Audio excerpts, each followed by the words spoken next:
네, 시청자 여러분 안녕하십니까? 여기는 한국경제TV 뉴욕 스튜디오입니다. 저는 특파원으로 나온 신인규 기자고요. 오늘 시간에는 예일대 석좌 교수이자 전 연준 이코노미스트를 지낸 스티븐 로치와 함께 최근 러시아 문제로 인한 이 세계의 경제 문제들과 이 전망들을 살펴보는 인터뷰를 준비했습니다. Honored to meet you, Professor. Thank you for being here. So Thank now you. we start today's interview. First, let's check about economic impact of Ukraine crisis by Russian Federation. After the invasion, the market concerns uncertainties about oil prices and other commodities. How do you think the global supply chain constraints would go on? Well, the impact of this war right now is largely confined to higher oil prices. And oil prices are now at a level where if they are maintained at this level, will reduce global growth by 3 to 5/10 of a percentage point this year, but boost global inflation by 0.5 to 0.75%. So you could interpret the impacts of this war as a move toward stagflation, slower growth, higher inflation, and it will require higher interest rates by the Federal Reserve and other major central banks to address the inflationary part of this impact. Okay. You said the word stagflation. So I have the supplementary question with that. So could you give some details you have diagnosed so there's a stagflation US economy have? Well, I first wrote about stagflation now close to 3 years ago in an op-ed that I published in the Financial Times, where I think the title was 1970s stagflation is only one broken supply chain away. So I was worried about it before the COVID crisis and the subsequent COVID-related shock to global supply chains. When the supply chains did in fact break in the face of this very strong recovery that we had by the middle of 2020, central banks kept stimulating economies around the world. And so the supply chain fragility was reinforced by excess aggregate demand. And this has boosted the inflation rate up all over the world to a rate we haven't seen in 40 years. And so it is incumbent upon central banks, as they eventually did starting in very late 1979, but going into the early 1980s, to tighten a good deal more than they would have otherwise liked to have done to avoid a more serious inflation and stagflationary outcome.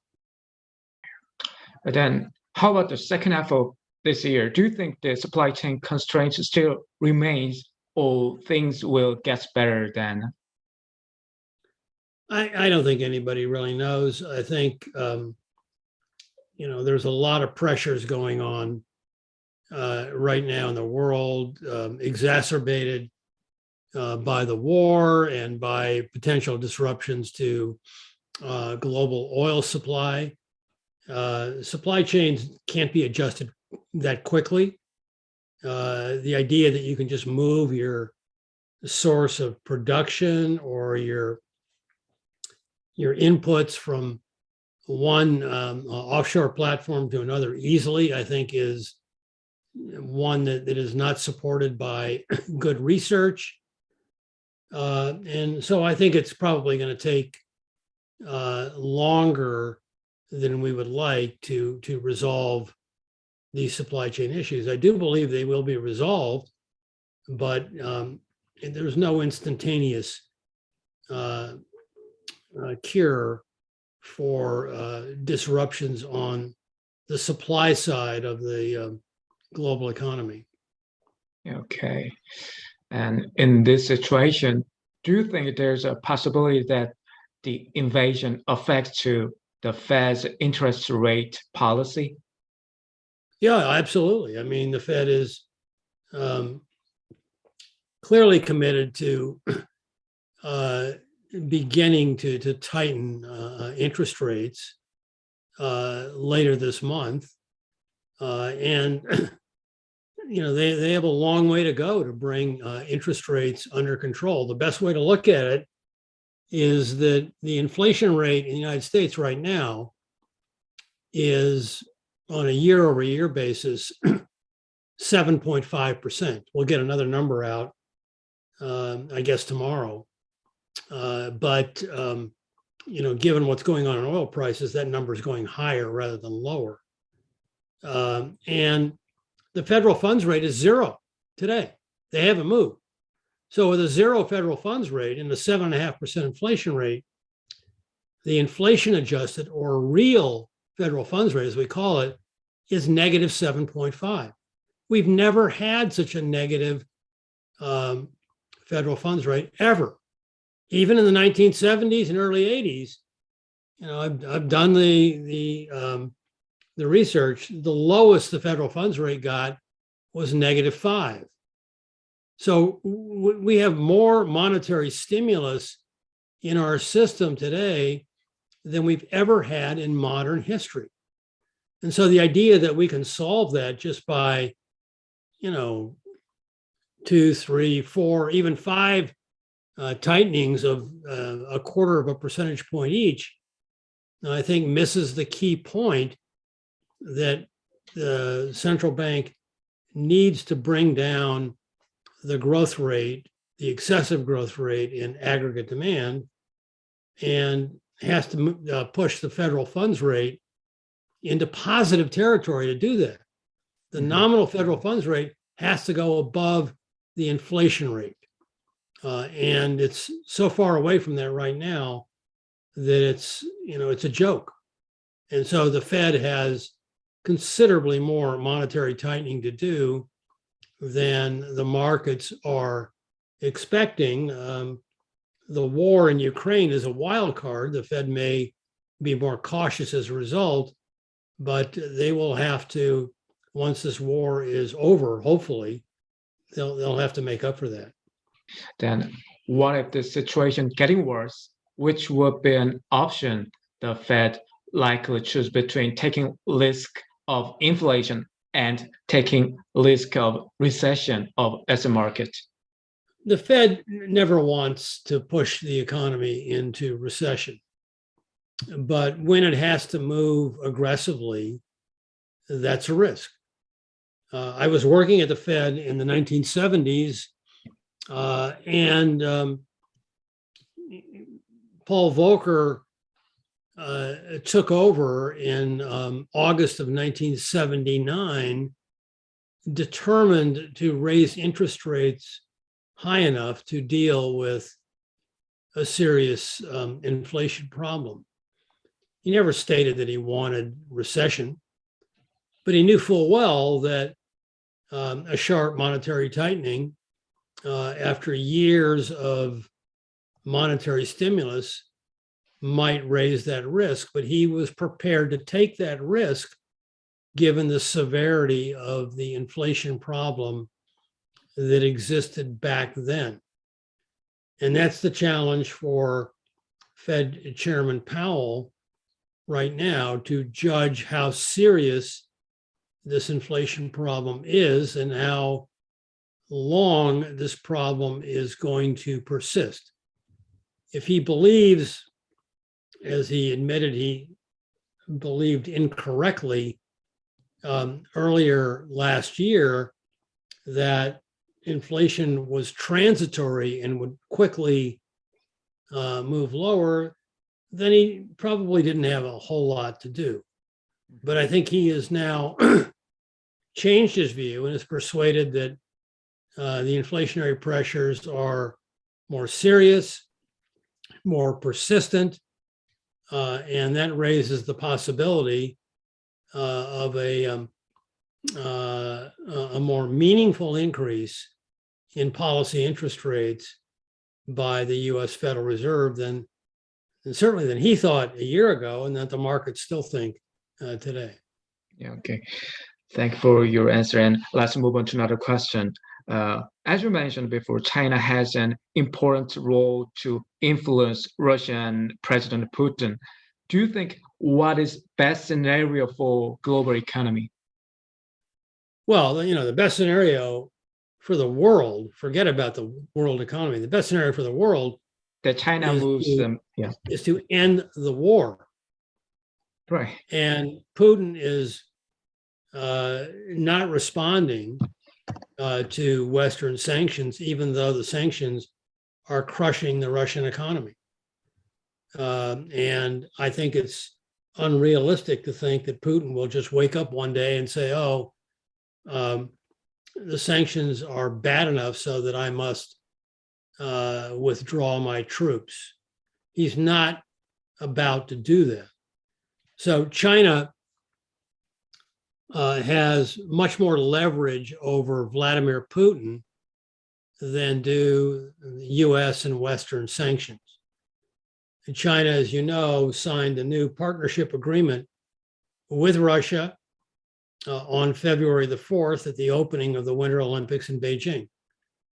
And it provides, in the words of the agreement, the opportunity for, quote, unlimited cooperation between the two nations. Putin needs that support from China to maintain probably his hold on power. And if China were to draw that commitment into question, then I think Putin would be under serious pressure. So Right. China needs to recognize that it has a role to play in forcing Vladimir Putin to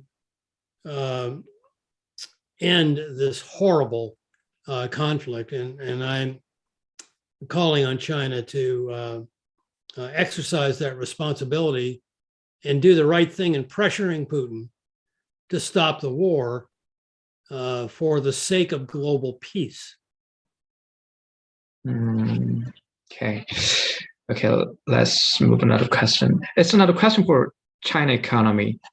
In case of China economy plummets more than markets expectation due to real estate problem or something, does it affect to U.S. monetary policy too? Well, I think the Chinese economy is going to do okay this year. Okay, this year, I think the government's target of 5.5% is reasonable, provided this war doesn't cause a major disruption to the global economy. China is still very sensitive to the global economy, as are you in Korea and all of us around the world. So it's in everyone's best interest to address the risk of global shocks, whether they come from Ukraine or anywhere else. If China were to fall short of the government's target for other reasons apart from the war, I don't think the shortfall would be enough to have enormous consequences for the rest of the world or for central bank policy. There would have to be really a catastrophic failure of the Chinese economy to produce that outcome, and I don't think that's going to happen. And let's talk about another emerging market, including Chinese stock too. After Russian stock market is reclassified, that means removed by MSCI Emerging Market Index, how does it affect another emerging market, especially Asia stock market? Well, I'd rather not comment exactly on any particular market, but I think investors around the world are well aware of the risk to the Russian economy and the risk to the Russian currency and the risk to the Russian stock market. So, in their own mind, they have pulled Russia out of broad market indexes like MSCI well before MSCI made the official announcement. So that was not a shock. And, it certainly does raise risk of some collateral damage to other emerging markets, especially if Russia ends up defaulting on its sovereign debt, which there's a lot of talk about that right now.